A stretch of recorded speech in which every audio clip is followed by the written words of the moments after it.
Hello friends, আমি beauty. আজ আমি আপনাদের একটি নতুন গল্প শোনাবো। নিজেদের মনে সামান্য ভয়ের উদ্বেগ ঘটাতে চাইলে আজ এই গল্পটি আপনাদের জন্য। চলুন আপনাদের নিয়ে যাই গল্পের গভীরে। আর গল্পটি শুনে আপনাদের যদি ভালো লাগে তাহলে লাইক এবং সাবস্ক্রাইব করে আমার পাশে থাকবেন। যেও না, যেও না আমাকে ছেড়ে। আমি তোমাকে ছাড়া বাঁচবো না। ফিরে এসো, ফিরে এসো বলছি। না না, আমি তোমার সাথে থাকতে পারবো না, কিছুতেই না। তোমার মতো একটা নীচ মানসিকতার মেয়ের সাথে সম্পর্ক রাখা আমার পক্ষে সম্ভব নয়। আমি তোমার থেকে মুক্তি চাইছি। কেন? আমি কি দোষ করেছি সেটা তো বলো। সামান্য একটু ভুলে তুমি আমাকে এত বড় একটা শাস্তি দিও না। সামান্য ভুল? ওটা সামান্য ভুল? রিনা আর বিবেক দুজনে একই কলেজের ফ্রেন্ড। সেই স্কুল লাইফ থেকে ওরা একসাথে পড়াশোনা, একসাথেই যাওয়া আসা। আর এই বন্ধুত্ব থেকেই সম্পর্কটা প্রেমের রূপ নেয়। অজান্তেই দুজন দুজনকে কখন যেন ভালোবেসে ফেলেছিল, কিন্তু সেই ভালোবাসা অতি গভীরে চলে গিয়েছিল। সম্পর্কটা প্রেম বন্ধুত্বের হলেও তাদের মেলামেশা ছিল স্বামী স্ত্রীর থেকেও বোধহয় বেশি। আর এভাবেই তারা মস্ত ভুল করে ফেলে। সময় বড়ই স্বার্থপর, সে নিজে ছাড়া কাউকে চেনে না। আর তাই তো এই পৃথিবীতে সবই সময়ের নিয়মে বাঁধা। যেমন কারণ ছাড়া এই পৃথিবীতে কিছুই হয় না, তেমনই সময় না হলেও এই পৃথিবীতে কিছুই হয় না। তারা আবেগ আর যৌবনের বশে বশীভূত হয়ে, প্রকৃতির আদিম খেলায় মত্ত হয়ে, সমাজের নিয়ম, সময়ের নিয়মকে তুচ্ছ করে একটি নতুন জীবনের সৃষ্টি করে। আর সেটি উপলব্ধি করে অনেকটা দেরিতে, যখন সময় তাদের শাস্তি দিয়ে দিয়েছে। আর শাস্তিটা অতি ভয়ঙ্কর, যা তাদের দুজনার মনের বাঁধনকে আঘাত করছিল। সেই আঘাতের ফলে আজ অতি সরল রিনার চোখ দিয়ে চাপা কষ্ট অশ্রুরূপে গড়িয়ে পড়ছে।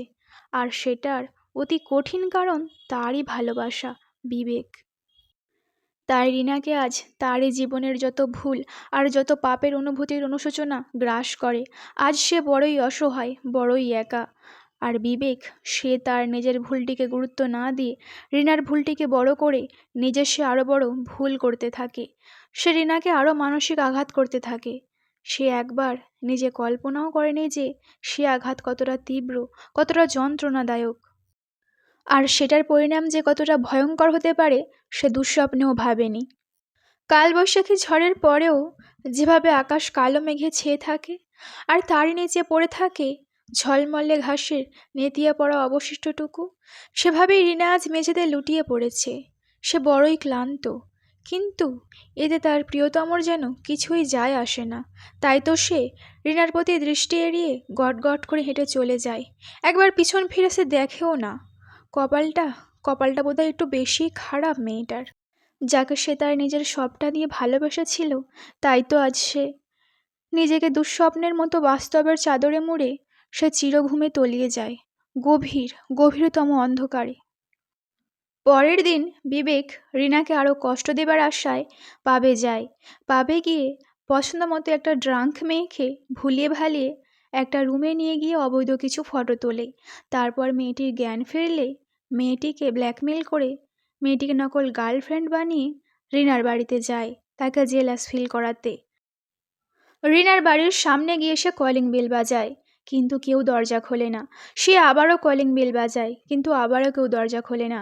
সে রাগে বিরক্তিতে দরজাটি ধাক্কা মেরে ভেঙে ফেলে।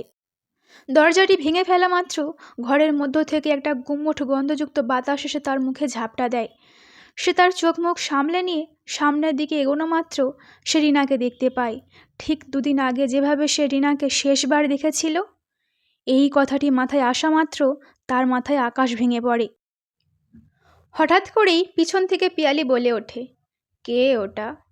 কথাটি পিয়ালিই বলেছে, তবে বিবেকের কানে কথাটি কেমন যেন রিনার মতো শোনালো। সে চমকে পিছন ফিরে দেখে সবই স্বাভাবিক। পিয়ালি ছলো ছলো চোখে দাঁড়িয়ে